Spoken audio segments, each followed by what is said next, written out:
আমরা তো জানি যে ব্রিটিশরা আমাকে 200 বছর শাসন করছে, তাই না? বইপত্রে পড়ছি, ইতিহাস তো তাই বলে, তাই না? ভুল নাই তো এটা, তাই না?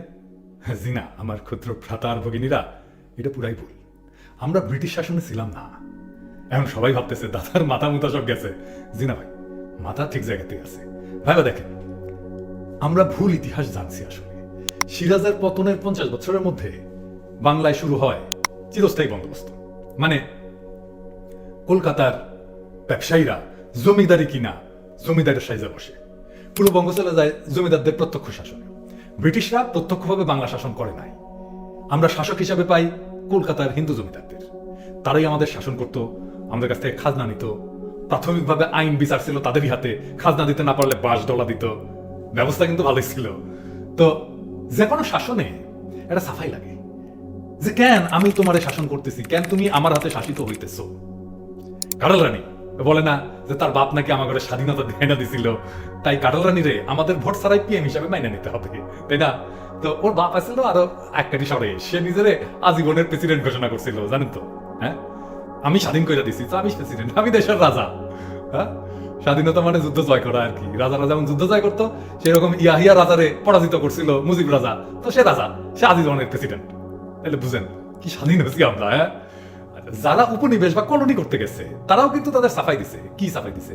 তারা সাফাই দিছে যে তারা সভ্যতার আলো নিয়ে গেছে অসভ্য বা অর্ধ সভ্যদের কাছে, তাই না?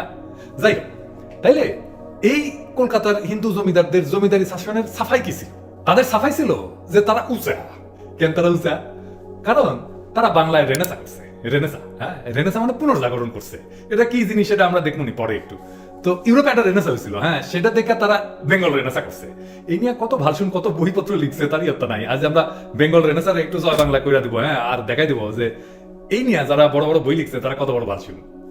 এই যে আমরা ইংরেজি শিক্ষা নির্ভর আজকের যে আধুনিক দুনিয়া দেখি আর কি, যেটা বুঝি, সেই ইউরোপিয়ান মানসিকতার আধুনিক দুনিয়া, এটাই হইতেছে আসলে আমাগো প্রগতিশীলতা, এটাই আমাগো বেঙ্গল রেনেসা। আজকের এই যে কলকাতা কেন্দ্রিক যে বাঙালি ভাষা আর কি, সুন্দর সুন্দর ভাষা, হ্যাঁ, চমৎকার প্রমিত ভাষা, তো ওইগুলা, তারপরে ওই যে আধুনিক বাংলা গদ্য, হ্যাঁ, তারপরে ওই যে আমরা সুন্দর করে কথা কই আর কি, হ্যাঁ, ওইগুলা সবটাই গড়ে উঠছে এই যে বেঙ্গল রেনেসার টাইম, ওই সময়টায়, যে সময়টা ইউরোপের আধিপত্য ছিল, ইউরোপের পাদ্রীদের আধিপত্য ছিল, ওই প্রভাবের মধ্যে দিয়ে এটা বেড়ে উঠছে। তো এই যে জমিদার হিন্দুর আধিপত্যের গড়ে তোলা এই যে সমাজ, যারা নিজেদেরকে রেনেসায় আলোকিত বলে দাবি করলো, তারা যদি শুধু দাবি করতো যে আমরা আলোকিত, তাহলে কথা ছিল না। কিন্তু তারা শুধু নিজেদের আলোকিত বইলা দাবি করে থামলেন না, কিন্তু সাথে এটাও দাবি করে বসলেন যে মুসলমানরা তাদের চেয়ে নিচা, তারা উঁচা, মুসলমানরা নিচা, কারণ মুসলমানরা তাদের মতো আলোকিত হয় নাই আর কি। হ্যাঁ, তো এই যে প্রগতিশীলদের এই যে দাবি, এটা জমিদার হিন্দুর খুবই মনোপুত হয়েছিল। কারণ জমিদার হিন্দুর আধিপত্যের ওই সমাজে জমিদাররা তো এটাই খুঁজতেছিলেন যে কি করে তারা মুসলমানদের উপরে নিজেদের শ্রেষ্ঠত্বের দাবি প্রচার করবেন। এটা করে দিল প্রগতিশীলরা। হ্যাঁ, এটাই হলো সেই জমিদারির সাফাই, আমরা আলোকিত, তাই তোমাদের আমরা শাসন করব। হ্যাঁ, এই যে আলো, এটাই রেনেসার প্রতিশব্দ। আলো বলতে রেনেসা বোঝায়, এই থেকে প্রথম আলো, এই থেকে ভোরের কাগজ। হ্যাঁ, আলো শব্দটা এখান থেকে আনছে, কিন্তু রেনেসা থেকে। কমল কুমার মজুমদারের নাম শুনছেন তো? এটা তার একটা উপন্যাস ছিল, বিখ্যাত উপন্যাস অন্তর্জলি যাত্রা। তো এটার যদি প্রথম কয়টা লাইন পড়েন আর কি, প্রথম লাইনটাই হইতেছে আলো ক্রমে আসিতেছে, এ নভমণ্ডল মুক্তা ফলের ছায়াবৎ হিম নীলাভ, আর অল্পকাল গত হইলে রক্তিমতা প্রভাব বিস্তার করিবে, পুনর্বার আমরা প্রাকৃত জনেরা পুষ্পের উষ্ণতা চিহ্নিত হইব, ক্রমে আলো আসিতেছে। এই আলো হইতেছে রেনেসার আলো, বুঝছাও? তো এটাই প্রগতিশীলতা। প্রগতিশীল মানে যারা আর কি নিজেদের প্রগতিশীল বলে দাবি করে, তারা আলোকিত, তারা বুঝায় ওরা আলোকিত, ওরা সবার তো বেশি বুঝে, ওরা শিক্ষিত। আচ্ছা, এইবার আসে এই যে আমাদের প্রগতিশীলেরা এত খাটাখাটনি কইরা চোথা মোথা মাইরা রেনেসা করলো, তাই না? তো কি করলো আসলে রেনেসা মানে কি, কি করছিল, কি আতিগড়া করলো জানেন না? না, আসেন সেটা দেখি। হ্যাঁ, বেঙ্গল রেনেসার দুইটা পুরুষ, মানে দুইটা ফিগার আর কি। আদি পুরুষ হচ্ছে রাজা রামমোহন রায়, আর সেকেন্ড জন হচ্ছে ঈশ্বরচন্দ্র বিদ্যাসাগর। তো রাজা রামমোহন রায় কিন্তু লেখাপড়া করছেন মাদ্রাসায়, জানেন তো? হ্যাঁ, পাটনা মাদ্রাসায়।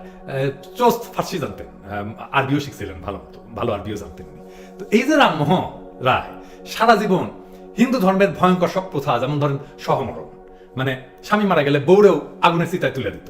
তারপরে ধরেন এই যে জাত কুল, হ্যাঁ, এইগুলো নিয়ে যে প্রথাগুলো ছিল এখনো আছে। হ্যাঁ, তারপরে একজন ব্রাহ্মণের সাথে একাধিক নাবালিকার বাল্য বিবাহের একটা ব্যবস্থা, এটা আবার প্রগতিশীলদের খুব পছন্দ হবে। চাও প্রগতিশীলরা আবার মনে করে আহারে কি মজা। আচ্ছা, আবার পরে আবার তাদের করে কি যে গয়া কাশিতে নির্বাসনের ব্যবস্থা, কারণ হয়তো মরে যায় আর কি। তারপরে এই বিধবাদের গয়া কাশিতে নির্বাসনের মতো অমানবিক প্রথা, তারপরে বিধবা নারীদের সমাজে অচ্যুত করে রাখা, এই সমস্ত ভয়ঙ্কর প্রথার বিরুদ্ধে রামমোহন লড়াই করে গেছেন। হ্যাঁ, তো আরেকজন তো কইলাম ঈশ্বরচন্দ্র বিদ্যাসাগর, তো উনি বিধবা বিবাহের ব্যবস্থা করছিলেন, আমরা সবই জানি। এই হইতেছে রেনেসার আলো। হ্যাঁ, খুব ভালো কাজ করছে, মহান কাজ করছে, তাই না? মহান কাজ করছে। হ্যাঁ, মহান কাজ করছে না? করছে তো। তো আসেন আসলে দেখি কেমন মহান কাজ করছে। হ্যাঁ, ওই একই সময়ে যখন রেনেসা করতেছে আর কি, হ্যাঁ, ওই একই সময়ে বাংলায়, বেঙ্গলে একটা বিশাল মুসলমান সমাজ, মানে সংখ্যাগরিষ্ঠ মুসলমান সমাজ কিন্তু ওই ব্রিটিশ বাংলায় বিরাজ করতেছে আছে, কিন্তু যাদের ভিতরে জাতপাত বিভেদের কোনো সমস্যা নাই, কোনো মানুষকে এই সমাজে অচ্ছুত করে রাখা যায় না, যাদের বিধবা নারীরা অবাধে নতুন করে বিবাহ করে সংসার ধর্ম পালন করেন। তাহলে ওটা বেঙ্গল রেনেসা হইলো কেমনে রে বালশিউনের বাচ্চা? ওটা তো হিন্দু রেনেসা। হিন্দু রেনেসা কয় মাইনা নিব, তাই না? ওটা তো হিন্দু রেনেসা, তাই না? এটা বেঙ্গল রেনেসা কয় খেয়া। তো বাংলার রেনেসা নিয়া এই যে ইতিহাস, এর মধ্যে আপনি মুসলমান সমাজের এই যে অগ্রসর মানতা, এই যে প্রগতিশীলতা, এটার কথা পাইবেন না, কোথাও পাইবেন না। সেই সময় হিন্দু সমাজের চাইতে মুসলমান সমাজ অগ্রসর ছিল, দেখলেন তো কোথায় কোথায় তারা কি কি ফাইট করছে। আর মুসলমানদের ফাইট করতে হয়নি, অনেক আগেই এটা ফয়সালা হয়ে গেছে। এসবের স্বীকৃতি আপনি পাবেন না। তো পরবর্তীকালে বিদ্যাসাগর বিধবা বিবাহ নিয়ে এমন এক মহাসর্বল তুলে নিজের মহাপুরুষ হিসেবে স্ট্যাবলিশ করে ফেললেন। আমাদের বাঙ্গ প্রগতিশীলরা আজও বিদ্যাসাগরের নামে শিউরিত হয়, উল্টায় পড়ে যায় আর কি নাম শুনলে। হ্যাঁ, অথচ মুসলমান সমাজে এই বিধবা বিবাহ ইস্যু কয়েক শতাব্দী আগে সমাধান হয়েছে, হয় নাই? হয়েছে তো। ফলে বাংলার প্রগতিশীলরা মুসলিম সমাজের গৌরবটা চেপে রাখে সবসময়, ওটাই প্রগতিশীলতা। ওনারা মাতামাতি করবেন বিদ্যাসাগরের বিধবা বিবাহ নিয়ে। হ্যাঁ, মুসলমানের প্রগতিশীলতা চাপায় রাখবে, বিদ্যাসাগরের বিধবা বিবাহ নিয়ে লাফালাফি করবে, ওইটা হইতেছে ওদের প্রগতিশীলতা। যে কারণে বাংলার প্রগতিশীলদের কাছে ওই যে বাউন্ডারি, ওইটা ওইটুকুই, যতটুকু গেলে হিন্দুত্ববাদের উপরে কোনো আসর না লাগে। আসর লাগলে ওনারা ফাল পায়রা ওঠে, অজান্তে ওনারা আধুনিকতা থেকে সইরা গেলেন কিনা, ওনাদের মডার্ন হিসাবে ওনারা আবার বাই করে দেয় কিনা, এটা নিয়ে যথেষ্ট প্রগতিশীল থাকতে পারলেন কিনা, এই নিয়ে বহুত পেরেশানিতে থাকেন ওনারা। এই ঘটনা তো আমরা কিন্তু ওই যে পাঠ্যপুস্তক নিয়ে যে বিতর্কের সময় দেখছি, ওইখানে ঋষি মশাই পূজায় বসাটা ছিল কিন্তু ওনাদের কাছে খুবই স্বাভাবিক ঘটনা। বিদ্যানন্দের ঘটনা কিন্তু একই। ওনারা বলেন, নিজেরা বলেন, জানি কিনা সত্য বলেন কিনা জানি না, ওনারা প্রচুর মিথ্যা কথা বলেন। বাংলা বঙ্গ সেকুলার এবং প্রগতিশীলরা প্রচুর মিথ্যা কথা বলে। তো ওনারা বলে আর কি যে বিদ্যানন্দের কাজকর্ম নাকি ওনারাও সমর্থন করেন না। হ্যাঁ, কিন্তু আমার সমালোচনায় যখন হিন্দুত্ববাদ আক্রান্ত হয়, ইন্ডিয়ান রাষ্ট্রের ইসলামোফোবের বৈদেশিক নীতি আক্রান্ত হয়, ওনাদের সেই পুরানো অস্বস্তি আবার জাগায় ওঠে, প্রগতিশীলতা জাগায় ওঠে, তখনই আমাদের সাম্প্রদায়িকতার অভিযোগে অভিযুক্ত করেন।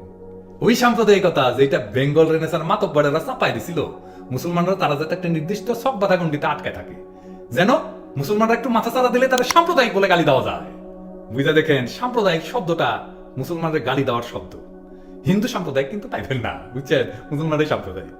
নাইলে দেখেন না, ওনারা কিন্তু মাংস এবং গোস্ত নিয়ে আলোচনায় আটকায় রইলেন, আর এই মাংস কিংবা গোস্তের বিতর্ক দিয়ে গোটা সিরিয়াস আলোচনায় পানি ঢেলে দিলেন। বিদ্যানন্দকে ক্লিন চিট দিয়ে দিলেন। আমি যে উল্লেখ করছি আহার কিংবা অনাথালয় বা বিদ্যা নিকেতন বিষয়ক টার্মিনোলজি নিয়ে, এটা নিয়ে কিন্তু কোনো কথা বললেন না। ওনাদের মনে হইলো বিদ্যানন্দরে রক্ষা করতে হবে। কেন হবে? কারণ ইন্ডিয়ান হাই কমিশনার গেছে, সেটাই তাদের কাছে সিগন্যাল যে এটা একটা প্রগতিশীল প্রতিষ্ঠান। দেখেন, এই যে তাসনিম খলিল, ইলিয়াসের নাম বললে 3 বার বাটপার বলে না? বলে তো। হ্যাঁ, বাটপার না বললে তার পায়খানা কষা হয়ে যায়। তো তারপরে বিদ্যানন্দের বাটপারে নিয়ে একটা কথা বলছে, ও বলে নাই। বলছে কখন আসলো, কখন জায়গায় উঠলো তার প্রগতিশীলতা? যখন আমার উপরে আক্রমণ শুরু হইলো সেই সকট প্রগতিশীলদের তরফ থেকে, সারিন্দা বাজাইতে আসলো তাসনিম খলিল, নয়তো সে প্রগতিশীল থাকতে পারবে না। এটাই হইতেছে জমিদার হিন্দুর বয়ান। এইটারে সাবস্ক্রাইব করে প্রগতিশীল নামের বামেরা। এরা আদতে মোদির দোসর, এরা আসলে হিন্দুত্ববাদের লেখা। এটা কোনো সিম্পলিফিকেশন না। এদের কোনোদিন হিন্দুত্ববাদের বিরুদ্ধে দাঁড়াইতে দেখছেন? চেক করে দেখেন, দেখবেন না, পাবেন না। কিন্তু জমিদার হিন্দুদের প্রগতিশীলতা আমার পলিটিক্যাল অপোনেন্ট মাথায় রেখেন এই বয়ানকে, এই জমিদার হিন্দুর বয়ানকে এবং বাংলাদেশের সোকল্ড বাম রাজনীতিকে পরাস্ত করা আমার খুব স্পষ্ট এবং ঘোষিত এজেন্ডা। আমার এই লক্ষ্য আমি কোনোদিন লুকাই না। আমি তো হিন্দুত্ববাদীদের সাথে হাত মিলাবো না। মিলানো উচিত কি বলেন? আচ্ছা, এবার আসেন দেখি সাম্প্রদায়িকতা এই শব্দটা আসলে কেমনে আসলো। যে সময় জমিদারিকে জয় বাংলা করে দেওয়ার লড়াই হইতেছিল আর কি, সেই সময়টারে জমিদার হিন্দুরা বলতো সাম্প্রদায়িক দাঙ্গা। আরে বেকুব, একটা পুরানো সমাজ ভেঙে একটা নতুন সমাজ ব্যবস্থা তৈরি হচ্ছে, একটা নতুন অর্থনৈতিক সম্পর্ক তৈরি হচ্ছে, এটা তো একটা বিপ্লব। তো ফরাসি বিপ্লব কি হারমোনিয়াম বাজায় হয়েছিল নাকি এটা বালশুনের বাচ্চা? হিন্দুত্ববাদের বিরুদ্ধে প্রতিরোধ যখনই তৈরি হয়, সেই সময় হিন্দুদের বিরুদ্ধে সাম্প্রদায়িক হাঙ্গামার ছাতা ধরা হয়। দেখেন খেয়াল কইরা, পাঠ্য বইয়ের মোদির বয়ান আসলো না, তখন সাইপা ধরলাম যখন, তখন সেই একইভাবে আমারে অভিযুক্ত করা হলো আমি নাকি স্বাধীন সেনারে হিন্দু বইলা সিঙ্গেল আউট করে আক্রমণ করছি। কারা কারা করছে আমার মনে আছে কিন্তু। হ্যাঁ, প্রগতিশীল হইতে চায় তারা আর কি। হ্যাঁ, ওগুলোর কাছে বিদ্যানন্দ ইস্যু না। বিদ্যানন্দের সাথে প্রকাশ্যে ইন্ডিয়ান এম্বাসির সম্পর্ক সমস্যা না, সীমান্ত এলাকায় রহস্যজনক কাজ বিদ্যানন্দের সমস্যা না, তাদের বাটপাড়ি কোনো সমস্যা না। সমস্যা কেন পিনাকি বিদ্যানন্দের মার্কেটিং ক্যাম্পেইন ইন্ডিয়া থেকে হইয়া আসে, এর প্রমাণ হিসাবে মাংস, আহার, অনাথালয়, বিদ্যানিকেতন, চোখের জল ইত্যাদি শব্দ চোখে আঙ্গুল দিয়া দেখায় দিল। এটা সমস্যা হয়ে গেল। আমি কই না যে এই প্রগতিশীলদের মাথা ভরা গোবর আর ভরা শয়তানি। আর কত ভাবছেন যে আমার এরিয়া ফাইট করবেন? হ্যাঁ, এত কনফিডেন্স? হ্যাঁ, চালায় যান, চালায় যান। Good luck, good luck. যার হেডম বেশি সে তো জিতবে, তাই না? এই লড়াইয়ে আপনার সাথে বাংলাদেশের সেকুলার ইনস্টিটিউট আছে, হ্যাঁ, আপনি মনে করছেন আপনি খুব হেডম আছে, তার সাথে আছে জমিদার হিন্দুর আদর্শিক ন্যারেটিভ, ভাবছেন যে আরো বড় হেডম আপনার হয়ে গেছে, তাই না? হ্যাঁ, আর আমার সাথে আছে কারা জানেন? বাংলাদেশের সংখ্যাগরিষ্ঠ মানুষ, যাদের এতদিন চাপায় রাখছেন আপনারা। নাথিং পার্সোনাল, এটা রাজনীতির লড়াই, ফয়সালা মাঠেই হবে। হ্যাঁ, এই লড়াইয়ে আমি পার্সোনালি না থাকলেও অসুবিধা নাই। হ্যাঁ, এই লড়াইয়ে আমি যে পক্ষে আছি এই পক্ষ বিজয়ী হবে। আমি এর মধ্যে যা কাজ করে গেছি এটা যথেষ্ট। আমি যদি আর কিছু নাও করি এই পক্ষ বিজয়ী হবে। আসেন শেষ কথাটা একটু কই। বেঙ্গল রেনেসান্স একটা হিন্দুগিরি, এটা তো দেখলেন তো, তাই না? তাইলে আমরা কেন রেনেসাকে নম করবো? কেনই বা তার সেলিব্রেশন করবো? বাংলাদেশের সাধারণ মানুষের ধর্ম ইসলাম। এই ইসলামে ইনবিল্ড যে ধারণা আছে সেটা নিয়ে আমরা অগ্রসর হব। খুবই সিম্পল। ইসলামের সাম্যের ধারণা আছে, ইনসাফের ধারণা আছে। এই দুইটা ধারণা আধুনিক রিপাবলিকের দুইটা কোর ধারণা, খুবই কেন্দ্রীয় ধারণা। এই দুইয়ের উপরে দাঁড়ায় আছে আধুনিক রিপাবলিক গুলা। কেন সেই কোর ধারণার হাত ধরে আমরা আমাদের রাষ্ট্রকে করতে পারবো না? ও আচ্ছা, মোদির সমস্যা হবে, তাই না? হ্যাঁ, তত বটেই, তত বটেই।